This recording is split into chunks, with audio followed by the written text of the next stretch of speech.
गौरव आशापुर की एक चर्चित दुकान पर लस्सी का ऑर्डर देकर हम सब दोस्त यार आराम से बैठकर एक दूसरे की खिंचाई और हंसी मजाक में लगे ही थे कि लगभग 75 से 80 वर्ष की एक बुजुर्ग महिला पैसे मांगते हुए मेरे सामने अपने हाथ फैलाकर खड़ी हो गई। उनकी कमर झुकी हुई थी, चेहरे की झुर्रियों में भूख तैर रही थी, नेत्र भीतर की ओर धंसे हुए किंतु सजल थे।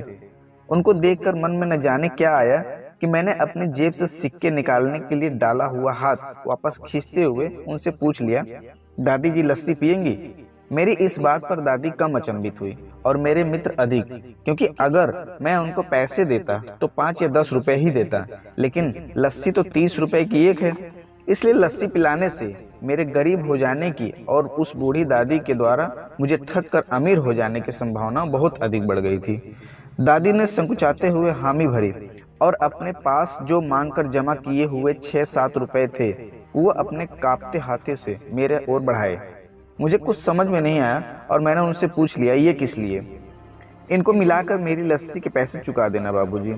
भावुक तो मैं उनको देख कर ही हो गया था, रही बच्ची कसर उनकी इस बात ने पूरी कर दी। एकाएक मेरी आंखें छलछला आई और भरभराते हुए गले से मैंने दुकान वाली से एक लस्सी बढ़ाने को कहा। उसने अपने पैसे वापस मुट्ठी में बंद कर लिए और पास ही जमीन पर बैठ गई। अब मुझे अपनी लाचारी का अनुभव हुआ, क्योंकि मैं वहां पर मौजूद दुकानदार, अपने दोस्तों और कई अन्य ग्राहकों की वजह से उनको कुर्सी पर बैठने के लिए नहीं कह सका। डर था कि कहीं कोई टोक न दे, कहीं किसी को एक भीख मांगने वाली बूढ़ी महिला के उनके बराबर बिठाए जाने पर आपत्ति न हो जाए।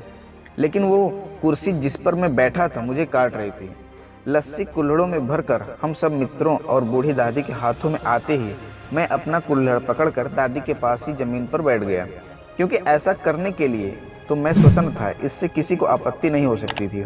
हाँ, मेरे दोस्तों ने मुझे एक पल को घूरा, लेकिन वो कुछ कहते उससे पहले ही दुकान के मालिक ने आगे बढ़कर दादी को उठाकर कुर्सी पर बैठा दिया और मेरी ओर मुस्कुराते हुए हाथ जोड़कर कहा, ऊपर बैठ जाइए साहब, मेरे यहाँ ग्राहक तो बहुत आते हैं किंतु इंसान कभी कभार ही आता है। अब सबके हाथों में लस्सी के कुल्हड़ और होठों पर सहज मुस्कुराहट थी। बस एक वो दादी ही थी जिनकी आंखों में तृप्ति के आंसू और होठों पर मलाई के कुछ अंश और दिल में सैकड़ों दुआएं थी। न जाने क्यों जब कभी हमें 10 रुपए 20 रुपए किसी भूखे गरीब को देने या उस पर खर्च करने होते हैं तो वो हमें बहुत ज़्यादा लगते हैं, लेकिन सोचिए कि क्या वो चंद रुपए किसी के मन को तृप्त करने से अधिक कीमती है?